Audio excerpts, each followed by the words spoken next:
needle was wrong. Not slightly wrong.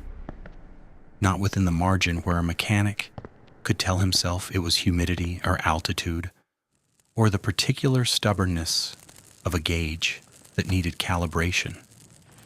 The needle on boiler number 3 read 135 pounds per square inch, and 135 was 35 above the rated maximum, and the boiler was sitting idle at dock with no steam demand on it at all. James Elliot Cobb pressed 2 fingers against the brass casing anyway.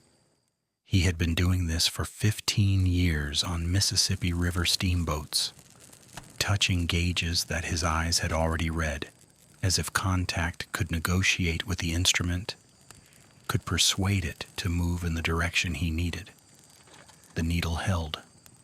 He pulled his hand back. He opened his field ledger to the page where he had been keeping his readings since 9 that morning, and he wrote down 135, and he drew a line beneath it. And then he stood up and looked at what surrounded him. There were more than 2,000 men on a ship designed for 376. They were everywhere.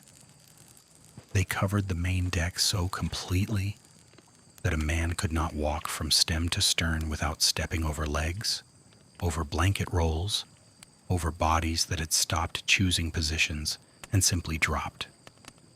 They slept on the stair treads.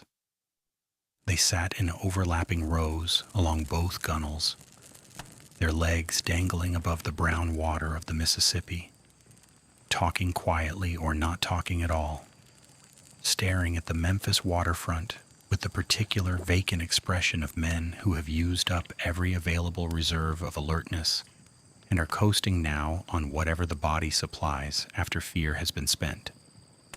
11 of them had climbed to the roof of the pilot house. Not for the view, simply because it was the one flat surface not yet occupied. Cobb had counted them. He counted everything now. It was the only instrument he had left that still felt reliable. The men were released prisoners of war mostly. Union soldiers taken at Shiloh and Chickamauga, and a dozen smaller engagements, who had spent the last months, in some cases the last 2 years, in Confederate prison camps at Andersonville, Georgia, and Cahaba, Alabama. Andersonville had held at its peak more than 32,000 men in a facility designed for 10,000. The mortality rate there had reached 29% in the summer of 1864.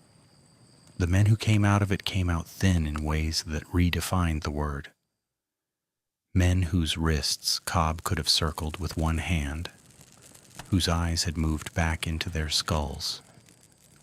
They had survived an American war and then survived what happened after a man was captured in an American war. And now they were in the last 600 miles of a journey home that had already taken most of them 4 weeks. And they were tired in a way that went past the body and into something harder to name. When they looked at the river, they looked at it like a problem almost solved. Cobb had spoken to 3 of them during his morning inspection pass. A private from Ohio named Marsh, who was 22 years old and weighed, he guessed, no more than 110 pounds, had asked him what he was writing in the little book. Cobb had told him he was checking the engines. "She sound?" Marsh had asked. Cobb had looked at the gauge in his hand, which at that point in the morning had read 121. He had said, "I'm still checking." Marsh had nodded, satisfied with this. He had gone back to sleep with his head against the base of the boiler housing, and Cobb had moved on, and the number 121 had sat in his ledger like an unsigned check. He had now checked the gauges 3 times. At 9 a.m., before loading began, all 18 gauges logged, 4 above acceptable range. At 2 p.m., with approximately 1,400 men aboard, 11 above acceptable range. At 6 p.m., with loading nearly complete, 15 above acceptable range. 3. Boilers 2, 3, and 4, showing readings that should have been impossible at idle. Not spiking, not fluctuating, holding. The pressure was building with nowhere to go. There was a reason for this, and Cobb understood it, the way you understand something you wish you did not. Boiler number 2 had been repaired 11 days earlier in Vicksburg.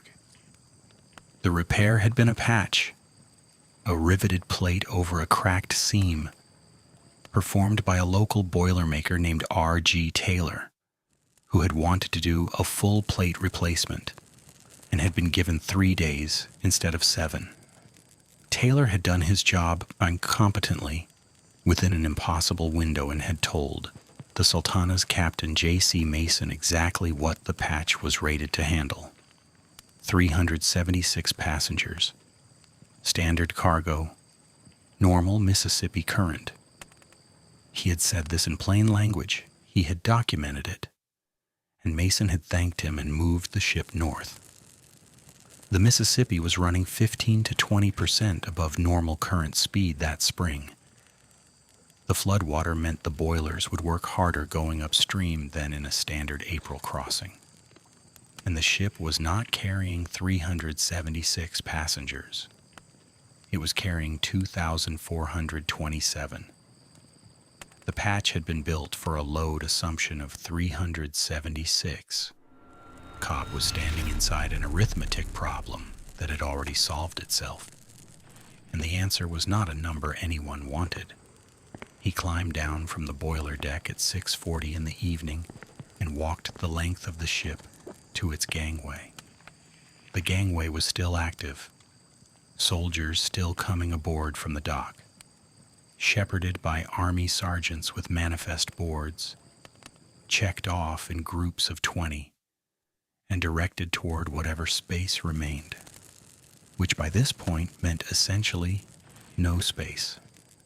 A sergeant at the base of the gangway, a large man with a sunburned neck and the clipboard of a man who had been told today was logistics and not war, was calling names in groups and waving them forward.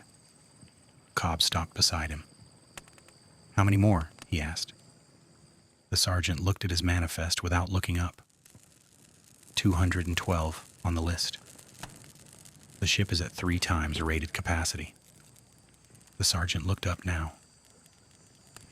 He took in Cobb's civilian coat, his ledger book, the grease on his cuffs that identified him as a man who worked with machinery and not paper. "You quartermaster?" "Civilian inspector. I filed a report this afternoon on the boiler conditions." "Then your report is filed."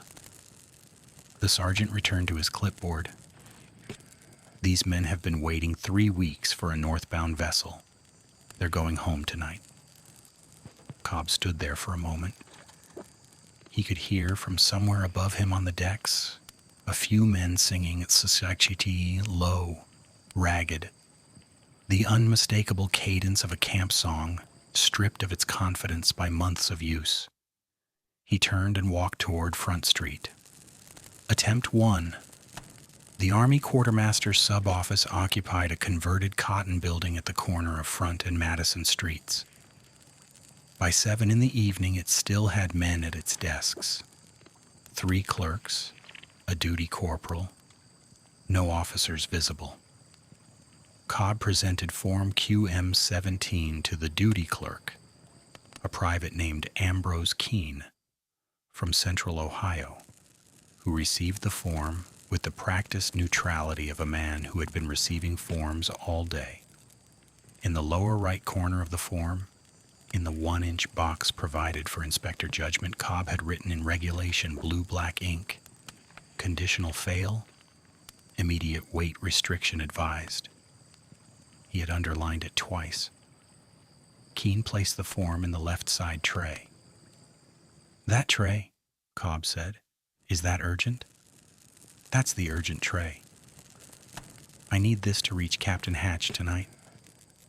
Keene looked at the tray. There were 14 other forms in it. Captain Hatch's correspondence is assembled in the morning, he said. The urgent tray is processed first. The ship sails in the morning. Yes, sir. The urgent tray is processed first. Cobb looked at the 14 forms. He looked at his own form on top of them. He picked up the pen from Keene's desk and wrote, on the outside of the forms folder, in larger letters, boiler failure risk, departure imminent. Keene watched him do this without expression. Cobb set the pen down and left. He went back to the dock. The Sultana was fully lit now, her lanterns throwing orange light across the river surface in long arcs that moved with the current. From Pier 7 she looked enormous, and also in the way that overloaded things look, slightly wrong. Her waterline lower than it should have been. Her silhouette somehow thicker than her blueprints intended, as if the ship itself were aware of the discrepancy between what it was rated for and what it was being asked to carry. Cobb opened his ledger and did the arithmetic one more time, more carefully. The Sultana's rated displacement was 1,719 tons. She was carrying approximately 300 tons of registered cargo, the weight of 2,427 soldiers, factoring the reduced body mass of men recently released from starvation conditions, came to somewhere between 280 and 330 additional tons. Her total operating load was therefore between 2,299 and 2,349 tons, against a rated maximum of 1,719.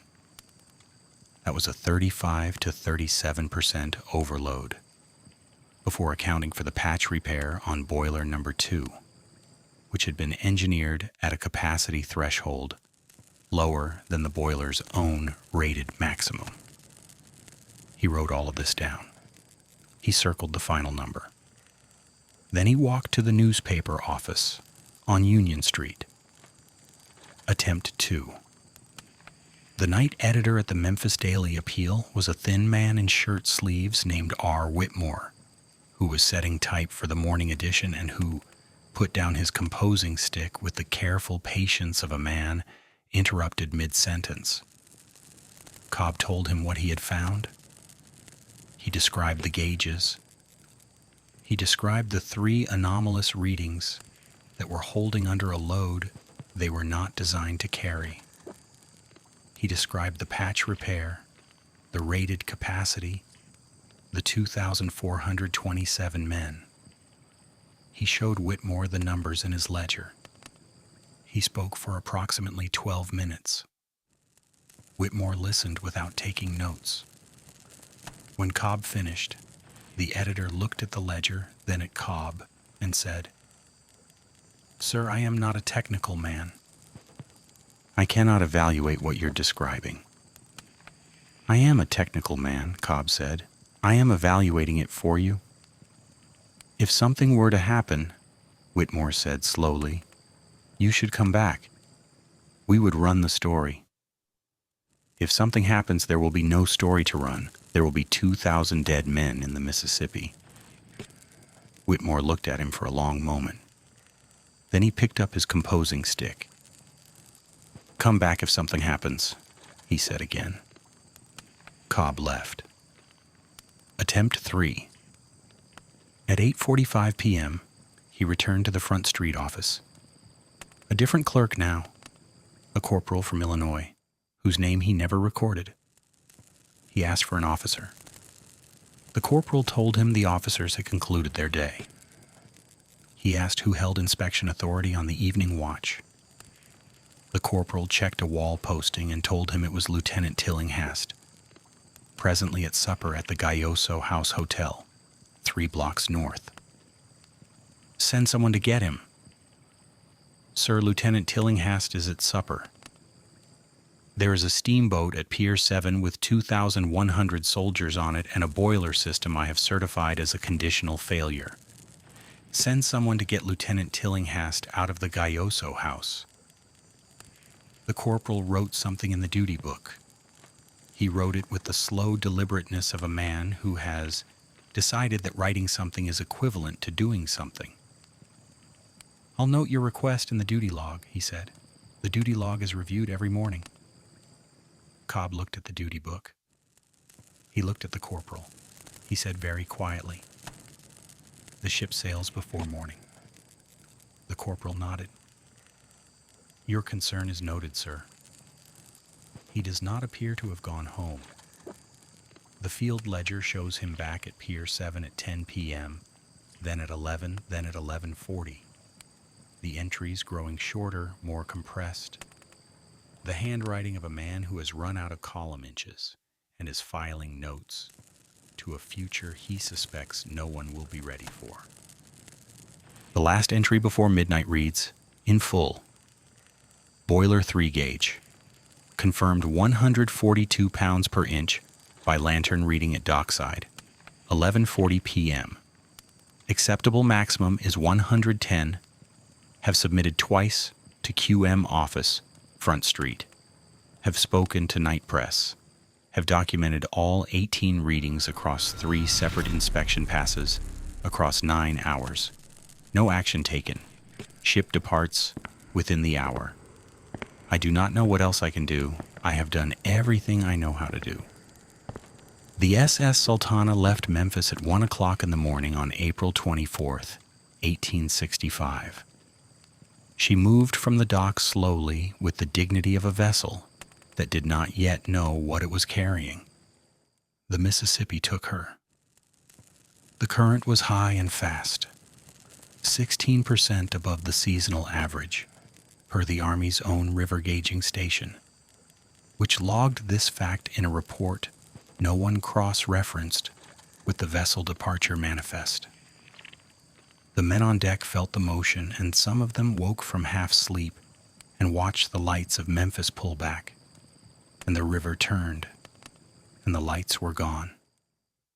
And there was nothing ahead but the dark water running fast in the dark, and the boilers working hard against the current, and the pressure building, and the needle climbing, and the patch on boiler number 2 holding, for now.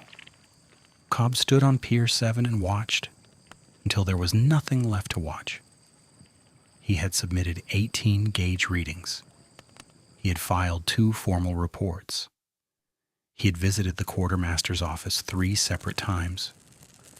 He had spoken to the press. He had been received, logged, noted, and dismissed by every institution available to him. The form was stamped. The form was in the urgent tray. The urgent tray would be processed in the morning. In the morning, the Sultana would be 7 miles upriver, near a bend the locals called Patty's Hen and Chickens, far enough from Memphis that the sound would not wake anyone sleeping on dry land. That was in 3 days. What happened to Form QM-17 between the moment it entered the urgent tray and the moment it was found, in 1912, in a box of Memphis land deeds, misfiled beneath a deed for a cotton warehouse that had burned 40 years earlier, is not a question the Army's inquiry ever answered clearly. The inquiry ran for 18 months. It interviewed 71 witnesses. It generated 400 pages of testimony.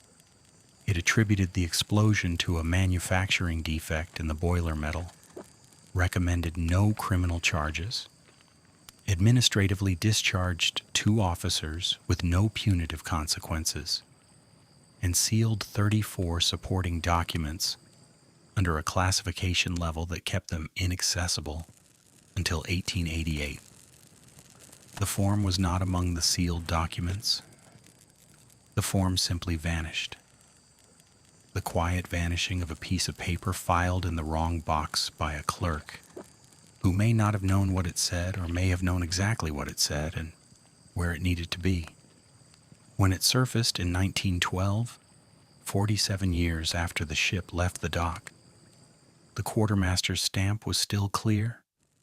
The blue-black regulation ink had not faded, and in the lower right corner, in the 1-inch box designated for inspector judgment, pressed hard into government paper by a man who underlined things when he needed them to mean something: conditional fail, immediate weight restriction advised, underlined twice. Nobody had ever acted on it, and 1,700 men were about to find out why. The sound reached Memphis before the news did. At 2:07 in the morning on April 27, 1865, a Navy Yard watchman on President's Island logged a concussion from the north as a report of unknown origin, of significant magnitude. He noted the time. He noted the direction. He did not investigate. He went back to his chair.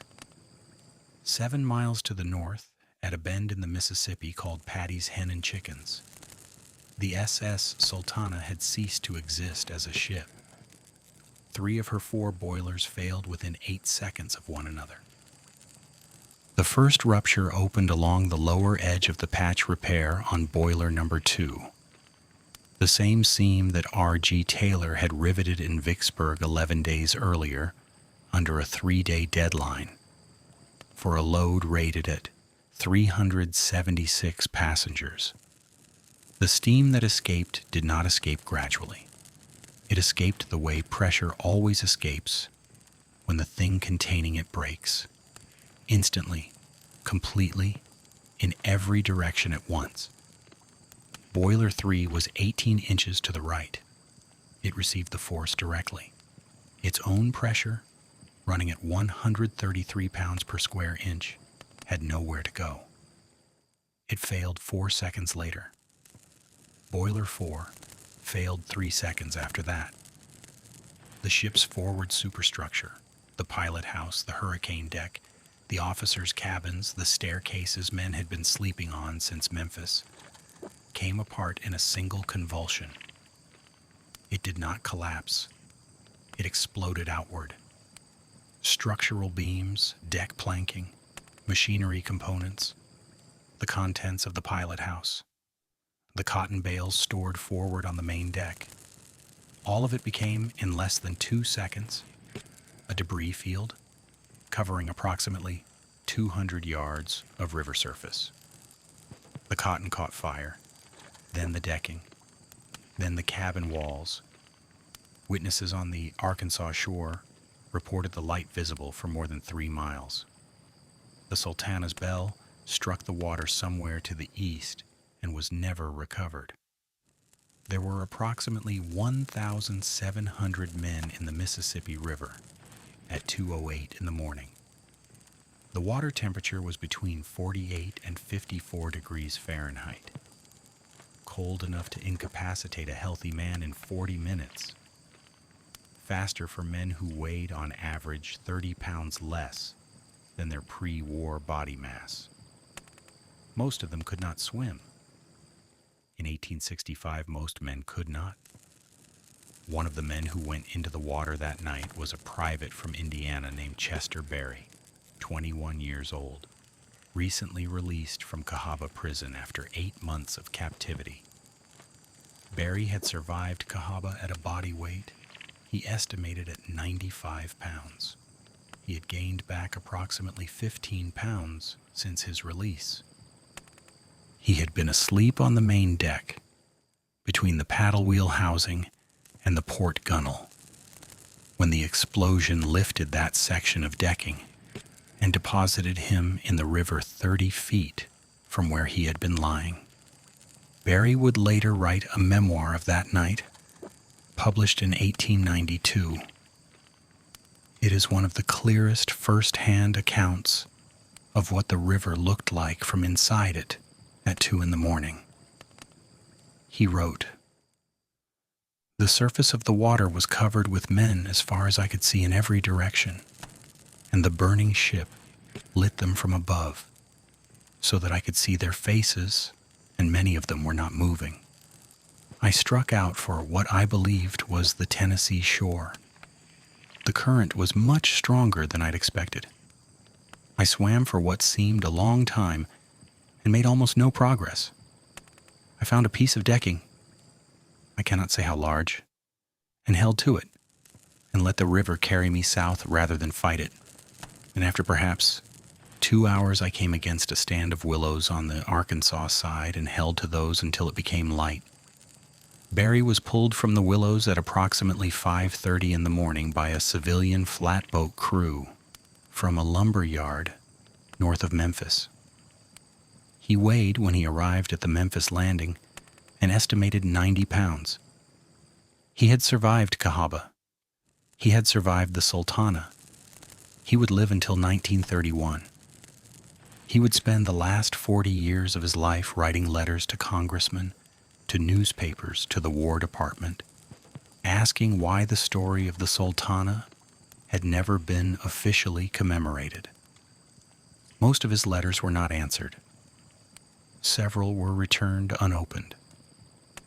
The distance from the explosion site to the nearest shore was 300 yards on the Arkansas side, 400 to the Tennessee bank. For men in good health and normal water, survivable. For men who were emaciated, hypothermic, already in shock from the explosion, those numbers were not distances. They were sentences. To understand why the boilers failed when they did, it is necessary to go back 12 hours before the explosion. To the engine room. To a conversation that no one in the Army's subsequent inquiry chose to make central, despite the fact that it was documented in the chief engineer's own log. The Sultana's chief engineer was a man named Samuel Clemens, no relation to the writer. He was 41 years old, had worked Mississippi River steamboats since 1847, and had served as chief engineer on 6 different vessels before the Sultana. He understood pressure systems the way mechanics understand anything they have spent their careers inside, not just technically but physically, through vibration and sound, and the particular quality of resistance that a system produces when something inside it is not right. The Sultana had made 2 unscheduled fuel stops since leaving Memphis, one at Helena, Arkansas, and one near Mound City. Both were logged by Clemens with the notation, boiler fuel consumption elevated, load related. He showed these logs to Captain Mason. Mason acknowledged them. Clemens had also, on the morning of April 25th, quietly reduced the pressure load on Boiler 2, pulling its share of the work onto the 3 remaining boilers, while assigning his crew to check gauges every 20 minutes instead of the standard 40. Mason discovered this on the morning of April 26th, 12 hours before the explosion. He came below, read the gauge readings, and told Clemens to restore Boiler 2 to full load. "She won't hold at full load," Clemens said. "Not all 4, not on this current." She held from Memphis. From Memphis, the patch had cold water on it. The metal's been working for 2 days. 12 hours to Cairo, Mason said. "Full load, Mr. Clemens." Clemens wrote the exchange in his engine log in abbreviated form. Captain Mason, full load ordered, concerns registered. He restored Boiler 2. He assigned 2 men to watch the gauges continuously and told them to find him the instant any reading cleared 140 pounds per square inch. Then he went back to work. At 11:45 p.m. On April 26th, Clemens made his last log entry. Gauge readings. B1, 121. B2, 138. B3, 133. B4, 129. At the bottom of the entry, the start of what would have been the 1 a.m. check. 0140. Nothing follows. The patch on Boiler 2 failed at approximately 2 a.m. at a pressure of 140 pounds per square inch.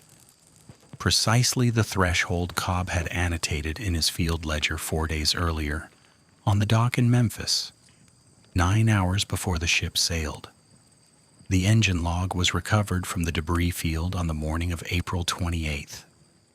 Damaged, partially legible, admitted into the Army's investigation as Exhibit 7, referenced in 3 of the inquiry's 400 pages of testimony, never made central to any finding.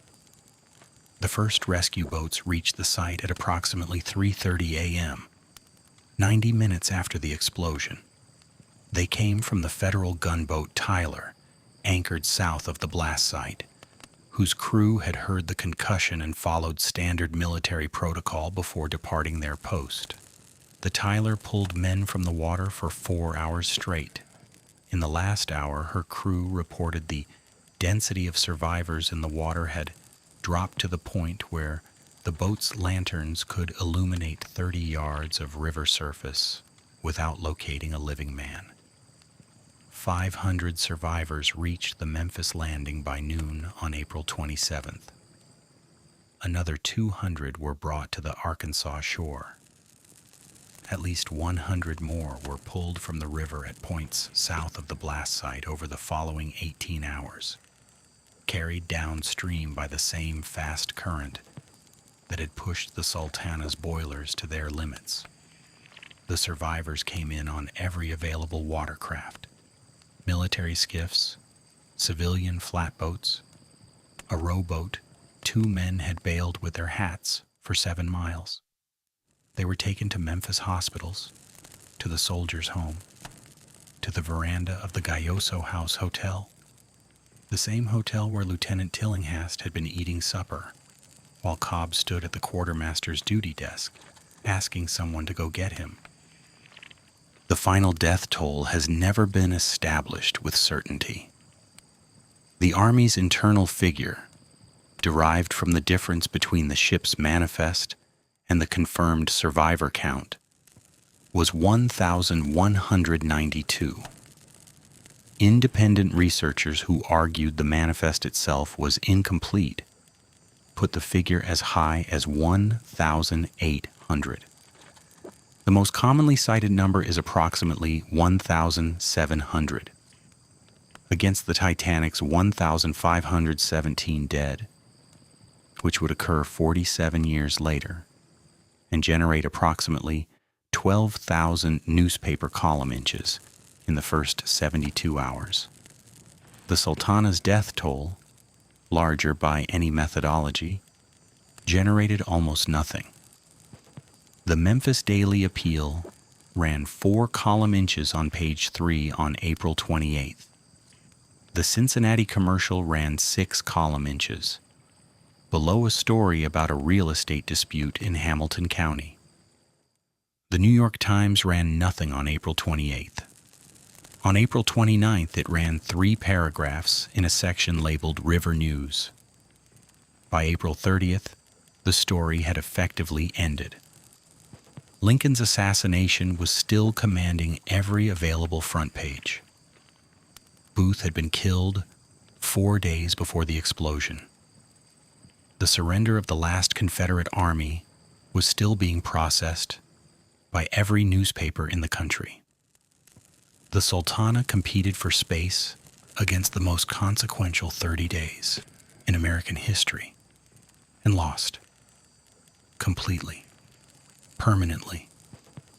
The 1,700 men the river had taken were buried in a news cycle alongside the death of the Confederacy and the murder of the president, and neither editors nor readers had any remaining capacity for another catastrophe. Nobody chose to suppress the Sultana story in April 1865. The story suppressed itself, which is how the more deliberate suppression, the suppression of what the Army knew and when it knew it, had room to operate quietly in the background, while the country looked elsewhere. James Elliot Cobb heard about the explosion from a dock worker named Augustine Hall at approximately 5 in the morning. He walked to the northern edge of the Memphis landing and stood there for 3 hours while the river returned what it had decided to return. He watched Chester Berry's flatboat come in. He watched men carried off on stretchers who were breathing and men carried off on stretchers who were not. And after a certain point, he stopped trying to distinguish between the two categories because there were too many of both. At 9 in the morning, he walked to the Front Street office. He asked the duty clerk for Form QM-17, the boiler inspection report he had filed for the Sultana on April 23rd at 7:15 in the evening. The clerk searched the receiving trays. He searched the filing drawers. He went into the inner room for 4 minutes. He returned and said, "I'm not finding a QM-17 for the Sultana." "I wrote boiler failure risk on the outside of the folder," Cobb said, in large letters. The clerk sent for a second clerk. They searched together. They opened the week's correspondence folder, organized by vessel name. There was no QM-17 for the SS Sultana. There was no QM-17 for any vessel inspected by James Elliot Cobb on April 23rd, 1865. Cobb looked at the back of the room.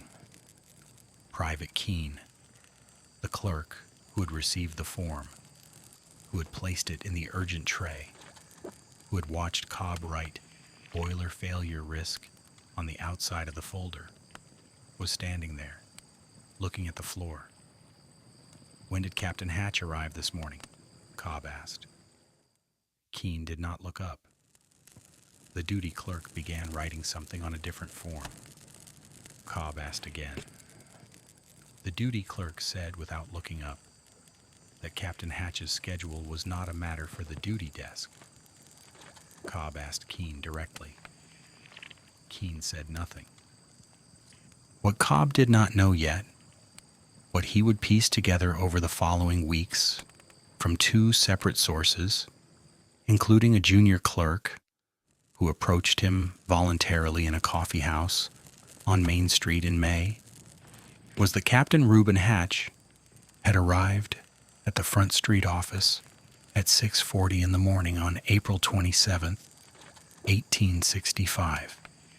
The Memphis Daily Appeal published its first 4-column inch report on the explosion at 11 a.m. that day.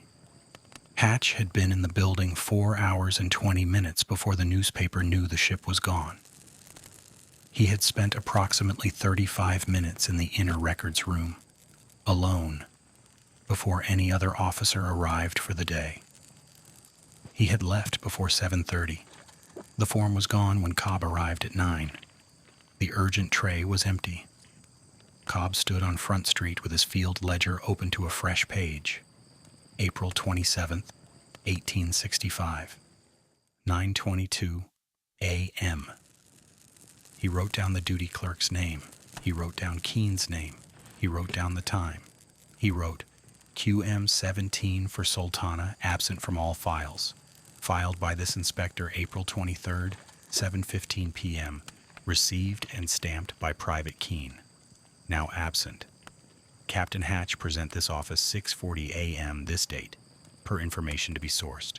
Explosion reported 0207 this date. Form absent. Hatch present. Ship's gone. He underlined the last 3 words. Then he wrote beneath them, in the same hand, in the same blue-black ink he had used on Form QM-17, "I will not stop." He meant it, and for 47 years, in the hands of people who had not yet been born when he wrote those words, something in a misfiled box in a Memphis probate archive was waiting to prove that he had been right to. On the morning of April 28th, 1865, the day after the explosion, James Elliot Cobb walked to Pier 7. He did not know why exactly. The pier was empty. The Sultana was 7 miles north, or what remained of her was a debris field still turning slowly in the current, still giving up pieces of itself to the river. There was no professional reason for a boiler inspector to stand at an empty pier. But he went, the way people go to the sites of things they cannot change. And he stood there for a time he did not record in his ledger, looking at the water. Then he opened the ledger. He turned to a fresh page, and he began the work that would occupy the next 26 years of his life. Not because anyone had asked him to, and not because he believed it would succeed, but because the alternative was to close the ledger and walk away. And he was not built for that. He had 18 gauge readings, documented across 9 hours, and 3 separate inspection passes. He had 3 visits to the quartermaster's office, logged with times, names, and the responses he received.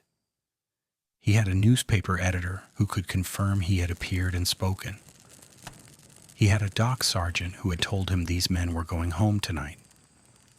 He had what Keene had said about the urgent tray.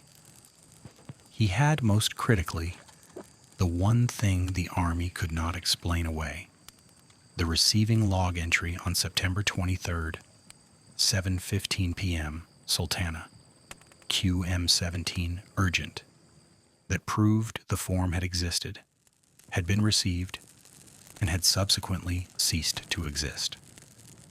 He had not yet found the receiving log, but he knew it was there because the system required it to be there. And systems, in his experience, were meticulous. They recorded everything. That was the thing about bureaucracies that the people who controlled them sometimes forgot. They were better at keeping records than they were at destroying them. He went home. He made a second copy of every ledger entry in a separate notebook. Then he began. The Army convened its formal investigation into the Sultana disaster in June 1865, 6 weeks after the explosion, long enough for the country's attention to have moved on, not long enough for the physical evidence to have significantly degraded. General William Hoffman oversaw the inquiry. It ran for 18 months. It interviewed 71 witnesses and generated 400 pages of sworn testimony. It was thorough in the way that investigations are thorough when they have been designed to arrive at a specific conclusion and need enough material around them to make that conclusion look earned. The finding: manufacturing defect in the metal of boiler number 2, not detectable by standard pre-voyage inspection, not attributable to negligence, no criminal charges warranted. To reach this finding, the inquiry had to argue that R.G. Taylor's patch repair was adequate, despite Taylor having documented in his own words exactly what load conditions the patch was designed to survive. It had to argue that overloading a vessel by 540% had not materially increased the thermal stress on its boilers. And it had to argue, in the inquiry's most consequential piece of silence, that no pre-departure inspection had flagged any concern that warranted action. Form QM17 was never introduced into evidence, never referenced in testimony, never listed among the inquiry's 23 exhibits. The receiving log entry for April 23rd, the entry that proved the form had existed, was not among the documents presented to the inquiry, because no one had told the inquiry to look at the receiving log. The inquiry had never been told a QM17 existed, because the form was gone. And the only man who could have told them, the man who had filed it, was a civilian with no standing before a military inquiry who had written 4 unanswered letters and been turned away from the Front Street office every time he appeared at its door. Captain J.C. Mason could not be questioned. Mason had been in the pilot house when Boiler 2 failed. The pilot house was the first structure to come apart. His body was recovered from the debris field on April 29th, identified by a pocket watch engraved with his initials. He was buried in Memphis. He had been a capable pilot and a commercially practical man who had told his engineer 12 hours before the explosion that they had 12 hours to Cairo and needed full load. The dead, as the inquiry noted in a different context, are beyond the reach of military proceedings. Captain Reuben Hatch was very much alive. He was questioned over 3 sessions in June and August of 1865. He acknowledged the overloading. He described the chaos of the April repatriation. He said he had done his best under extraordinary circumstances. He was not asked about Mason's account book because nobody had told the inquiry it existed. He was not asked about the morning of April 27th because nobody had told the inquiry about the receiving log or the urgent tray or the 7:15 a.m. arrival time. The inquiry accepted his testimony. It recommended his administrative discharge. No pension, no criminal referral, a notation in his service record characterizing his conduct as not in keeping with standards. He went home to Illinois. He opened a real estate business. He was comfortable. He was unremarkable. He lived until 1893. Attempt 1, the Congressional Letter. In January 1867, Cobb wrote a 14-page letter to the Joint Congressional Committee on the Conduct of the War. He attached 6 pages of transcribed ledger entries, all 18 gauge readings from April 23rd, the 3 office visits, the timeline of Hatch's presence at the building on the morning of April 27th. He sent it by registered mail. He received a receipt confirmation in February. In March, he wrote a follow-up. In April, he received a form letter informing him that the committee's mandate had concluded and future matters should be directed to the Secretary of War's office. Attempt 2, the Secretary of War. He wrote to the Secretary of War's office in May 1867. He received no response. He wrote again in September. He received no response. He wrote a 3rd time in November, addressing the letter directly to Secretary Stanton by name, with a cover page summarizing the evidence in 9 numbered points. He received a form letter in January 1868, acknowledging receipt of correspondence relating to the Sultana inquiry and informing him that the inquiry had been formally concluded and its findings were not subject to civilian petition for revision. Attempt 3, the press, again.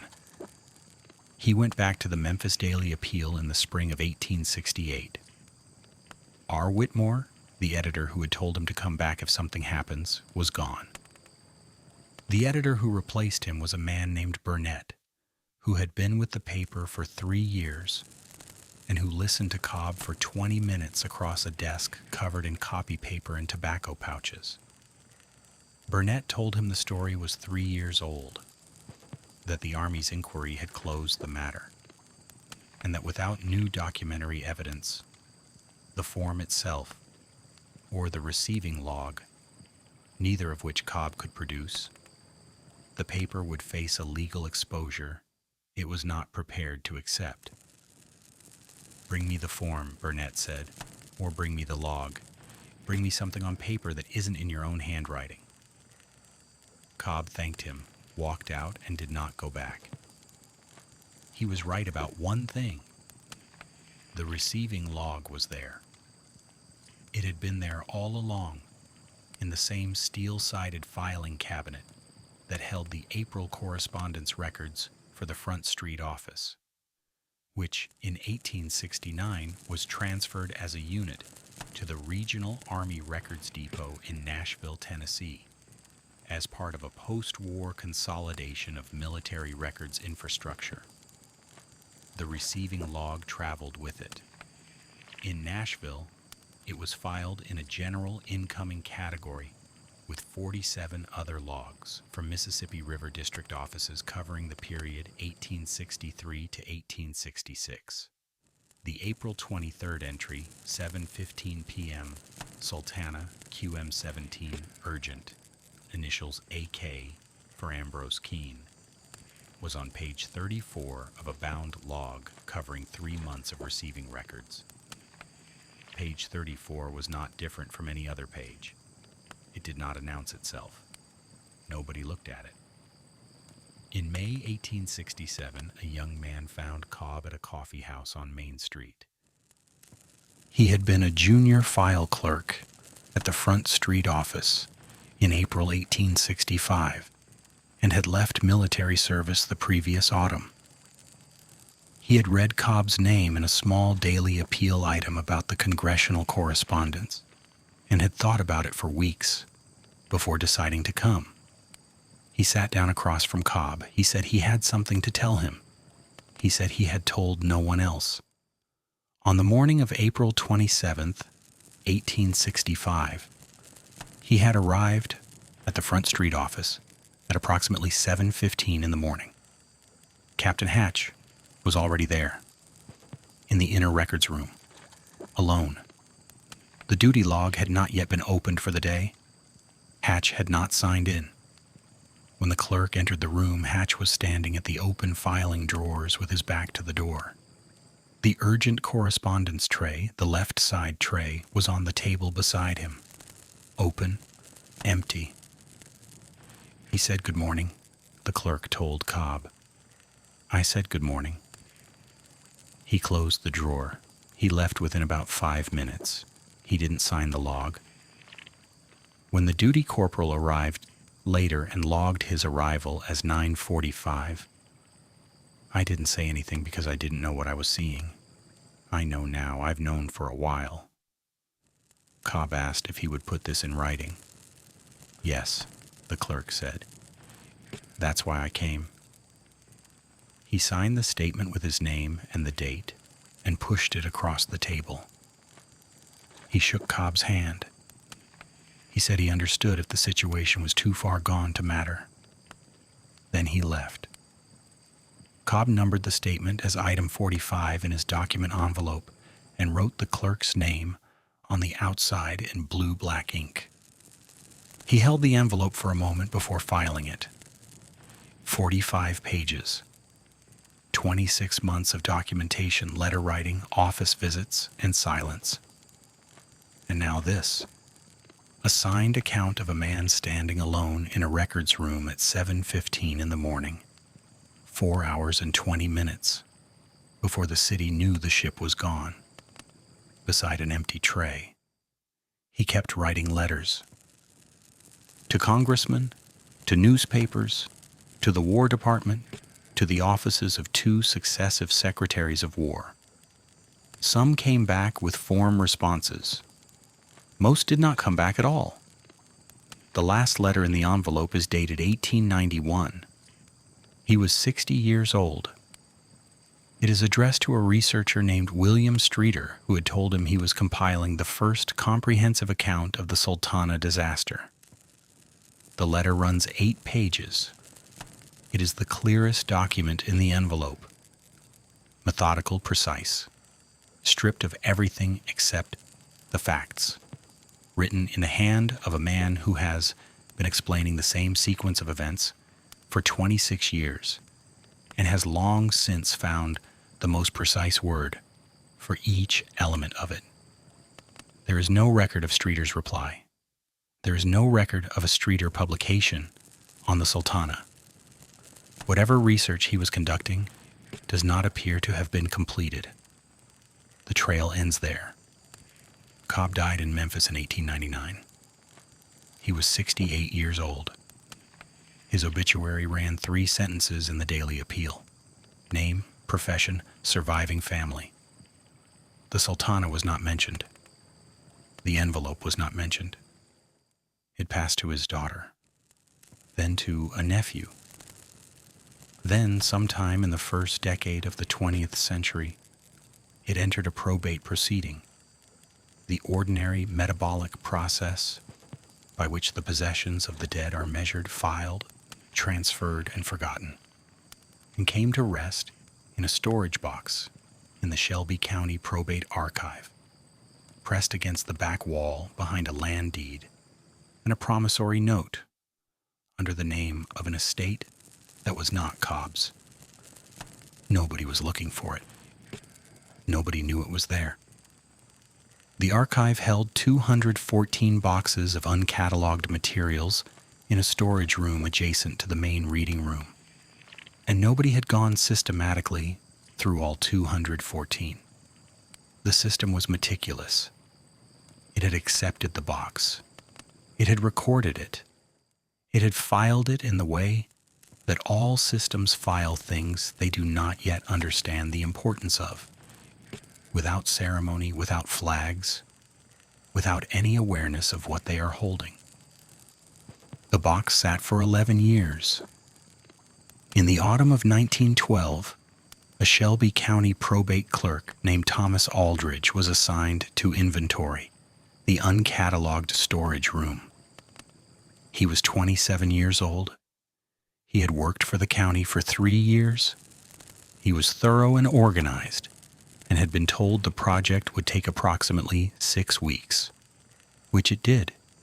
He worked through the boxes in numerical order, opening each one, listing its contents on a standard inventory form, assigning each item a catalog number, and moving on.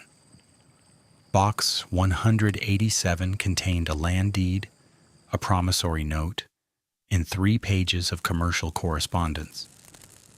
He cataloged all of these. He reached into the back of the box, and his hand found a cloth-bound document envelope he had not seen from the front. He pulled it out. There was writing on the outside. Blue-black ink, slightly faded but legible. The name, James Elliot Cobb. A date, April 23rd, 1865. A subject line written in the careful hand of a man who understood that if anyone ever found this, he needed them to know immediately what it was. SS Sultana. Boiler inspection. Pre-departure. Conditional failure. Aldridge was 27 years old in 1912. The Sultana had exploded before his parents were married. But he knew the name. Everyone in Memphis knew the name.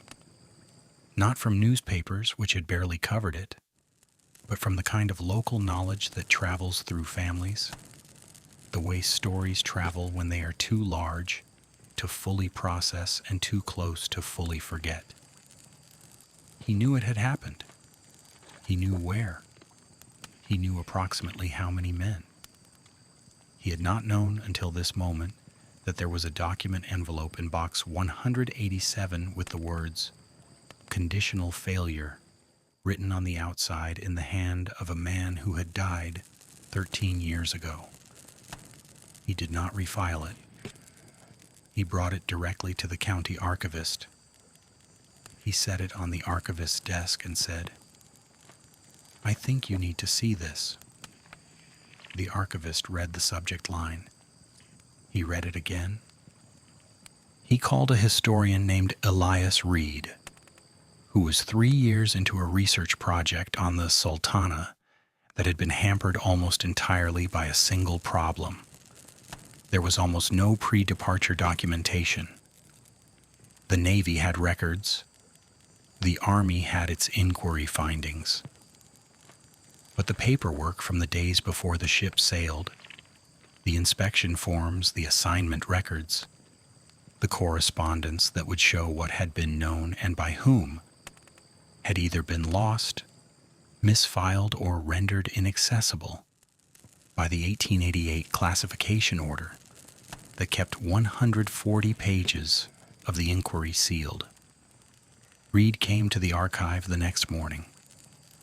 He read all 45 pages in a single sitting, in a chair at a table in the county reading room, without moving and without speaking, for approximately 3 hours. When he finished, he had the archivist verify his access to the Army's Historical Records Division and submitted a formal research application before the end of the day. The receiving log was in Nashville. Reed's application reached the Nashville depot in January 1913. The access was granted in March. He traveled to Nashville in April. The April correspondence log for the Memphis District Quartermaster's Office, fiscal year 1865, was in a bound volume in a general filing category with 47 other logs. Page 34, April 23, 1865, 7:15 p.m. SS Sultana, Form QM 17. Receiving clerk. AK. Category urgent. The form was not in the file. The receiving log said it had been received. The file said it was not there. These two facts held together were not a mystery. They were evidence. Reed knew what they were the moment he read them. He had been reading Cobb's ledger for 3 months by then, and the ledger had told him exactly what to look for and exactly where to find it. Reed published his findings in a 200-page monograph in late 1913. It was distributed to 14 libraries and reviewed in 3 historical journals. It was read by a small enough audience that it did not alter the broad American understanding of the Sultana disaster in any measurable way. The country in 1913 was not thinking about 1865. It was building automobiles and flying aeroplanes and preparing, though it did not yet know this, for a war in Europe that would make the Sultana's death toll seem like a footnote to a footnote. Reed's monograph sat in its 14 libraries. The years moved around it.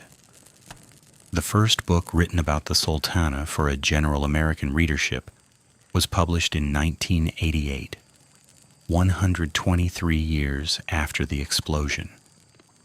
The author, Jerry Potter, compiled the first comprehensive list of the 1,700 dead. He drew on Reed's monograph. He drew on Cobb's ledger. He documented in the language of modern historical scholarship what James Elliot Cobb had documented in a 12-cent cloth-bound notebook on the waterfront of Memphis in 1865. That the Army had known, that the form had been filed, that the form had been received, and that the form had been made to disappear by a man who arrived at the building 4 hours and 20 minutes before the city knew the ship was gone. In Cobb's document envelope, between item 7 and item 8, between a transcribed ledger entry and a copy of his first letter to the Front Street office, Reed found a single sheet of paper, folded twice, with no label and no date. It was written in the same hand as everything else, but in slightly different ink, as though it had been added at a different time. It was not addressed to anyone. It appeared to be a note Cobb had written to himself, or to whoever might eventually open the envelope. It read, "A man who works with pressure learns one thing above everything else, that what is contained does not disappear. It waits. The force that is not released at the designed point will find another point, or it will find another time. I have put everything I know into this envelope. If I am wrong about what I think happened, this is only a record of one man's mistake. If I am right, then someday someone will open this box and the pressure will go where it was always meant to go. I believe in what pressure does when it finally finds its release point." He was right. He had been right at 9 in the morning on April 23, 1865, when the gauge read a number that should not have been possible. He was right at 2 in the afternoon, and right at 6 in the evening, and right at the quartermaster's desk, and right at the newspaper office, and right every time he walked into a building and asked for a form that was no longer there. He was right in every letter he wrote that was not answered. He was right in 1899 when he died without anyone telling him so. He was right in the box. Right for 11 years in the storage room. Right when Aldrich's hand found the envelope in the back of box 187. The SS Sultana remains the deadliest maritime disaster in American history. The Titanic, which sank 47 years later, killed approximately 1,517 people and generated 12,000 newspaper column inches in its first 72 hours. The Sultana killed approximately 1,700 and generated 4 column inches on page 3 of the Memphis Daily Appeal.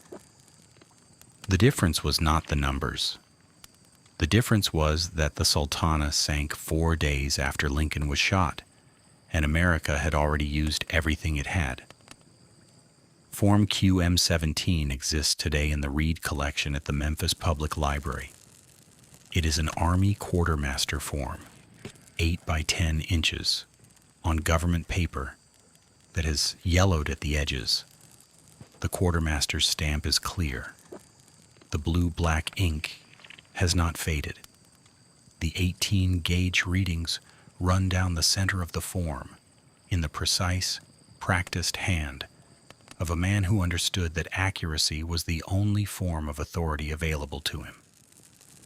In the lower right corner, in the 1-inch box for inspector judgment, conditional fail, immediate weight restriction advised, underlined twice. The form was filed. The form was stamped. The form was received. The form was removed. It sat in the wrong box for 47 years with everything James Elliot Cobb knew, and it waited the way pressure waits, without urgency, without complaint, with the absolute certainty that the release point, when it came, would be sufficient. Thomas Aldrich reached into the back of box 187 on an autumn morning in 1912, and the release point came. It had always been going to,